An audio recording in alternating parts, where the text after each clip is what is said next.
Hey everyone, Mark Thomas here. Welcome back. We're going to be talking about aligning the CISO and the board of directors on cybersecurity. Now, this course is applicable to boards, CISOs, and any other organizational management that deals with governance, risk, compliance, and particularly cybersecurity. What this is all about. For CISOs who are fortunate enough to be recognized by the board, this course is for you. If not, then hopefully you will get some tips on how to gain that visibility and effectively communicate with the enterprise's governing body.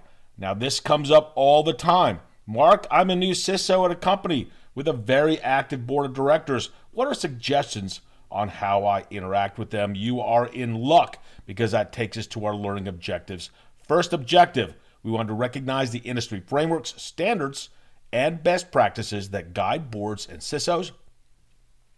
Our second objective, recall the NACD board principles regarding cybersecurity and reporting. If you don't know that, you're going to learn about that here real soon. And our third learning objective is to identify board and CISO touchpoints related to cybersecurity reporting for better decision making.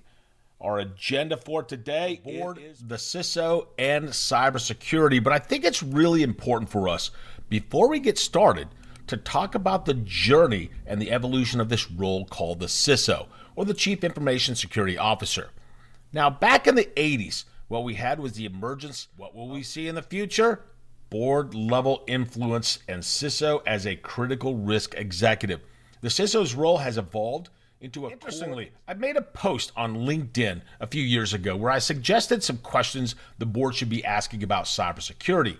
A connection of mine clearly let me know in his comments that this should not be a board-level concern, as they are charged with governing the organization and providing direction and control, and cybersecurity was not their business. Clearly, this person hasn't been to a board meeting in the last couple of years. Now, in the case of governance, why would a board need to be informed and involved? It's crucial for boards to emphasize cybersecurity in protecting the organization's assets. A lot of things are at play here. So there are a few definitions here I want to run by you. Number one is we need to protect digital assets.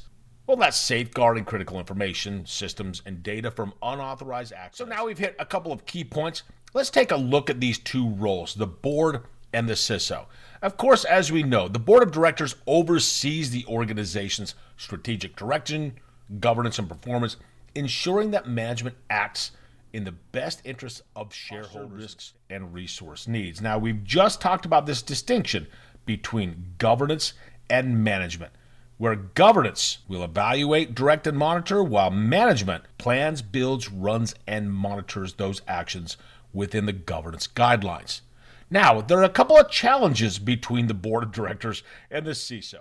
All right, here in Module 2, we're talking about some common industry references that can help between the CISO and the board communications. So let's take a look at a couple of these things. We've got a few of them. We're going to jump into one of them deeper than the others, but we'll start with the NIST Cybersecurity Framework, or the CSF. This framework fosters communication. All right, we've covered a lot of common references. In the next section, we're going to be taking one of those called the NACD Cyber Risk Oversight Handbook, and I'm going to jump into the principles and show you some of the guidance that they suggest to enable that CISO and board communication. This is going to be one of the longest of our modules, but I think you'll find some value in this one, whether you're a board member or a Chief Information Security Officer. You might recall we talked about these common references back in module number 2.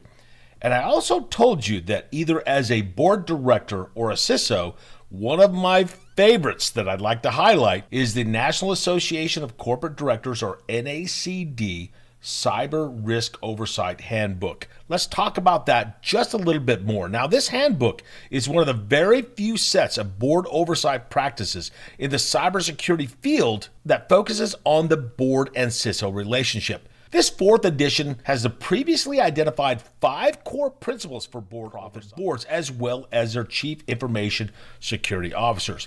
Now, there's a lot of good information in here. Like most handbooks, don't just copy and paste it from this handbook. So here's my tip. Let's talk about these 6 principles in the NACD handbook. As I mentioned before, it's a principles-based handbook, and we'll see later on in this course some toolkits provided to help boards and CISOs communicate on cybersecurity-related risks and issues. Principle number 1. Directors need to understand cybersecurity as a strategic enterprise risk, not just IT risk. Legal and disclosure implications. Directors should understand the legal implications of cyber risks as they relate to their company's specific circumstances. Principle number 3, board oversight structure and access to expertise. Boards should have adequate access to cybersecurity expertise, and discussions about cyber risk management should be given regular and adequate time on board meeting agendas. Next, we have an enterprise framework for managing cyber risks. Directors should set the expectation that management will establish an enterprise-wide cyber risk management framework and reporting structure with adequate staffing and budget. Next, we have Principle 5, Cybersecurity Measurement and Reporting. Board and management discussions about cyber risks should include identification and quantification of financial exposure to cyber risks and which risks to accept, mitigate, avoid, or transfer, such as through insurance, as well as specific plans associated with each approach. And finally, Principle number 6, encourage systemic resilience and collaboration. Boards should encourage systemic resilience through collaboration with their industry and government peers, and encourage the same from their management teams. I have a slide for each one of these coming up, and we'll talk about what I see as the CISO responsibilities or the CISO tasks to keep the board informed. So let's take this first principle, cybersecurity as a strategic risk. Remember, the NACD handbook offers more information and suggestions with the board. Now, stay tuned, because when we go into Module 4, we're going to take some of those suggestions, and I'm going to show you some of the NACD suggested tools, as well as a download that I'll have available for you on what I call my touch points. That's a list of suggested toolkits offered by the NACD handbook. You'll see here there's a large list. Now, I'm not going to show you an example of all these because you can take a look at them in the handbook, but I at least wanted to give you a glimpse of what this has to offer. First, they have the ransomware readiness tool. Ransomware is a type of... One of the things I wanted to do is point out that this handbook focuses on boards, but it also talks about the role of the CISO. So the next slides I have will outline how to take this information and use it if you are a CISO.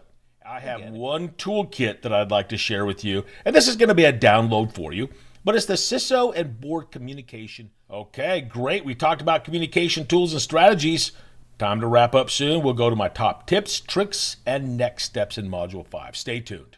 I have several others that I could add to this, but of course we've talked about these during this course, things like incident response, always linking cybersecurity-related subjects to business goals. Ladies and gentlemen, thank you so much for your kind attention. Mark Thomas. If you stick around, you can give a couple of exam questions a try out on Module 6 and see how you do. I look forward to seeing you in the next course. Thanks so much.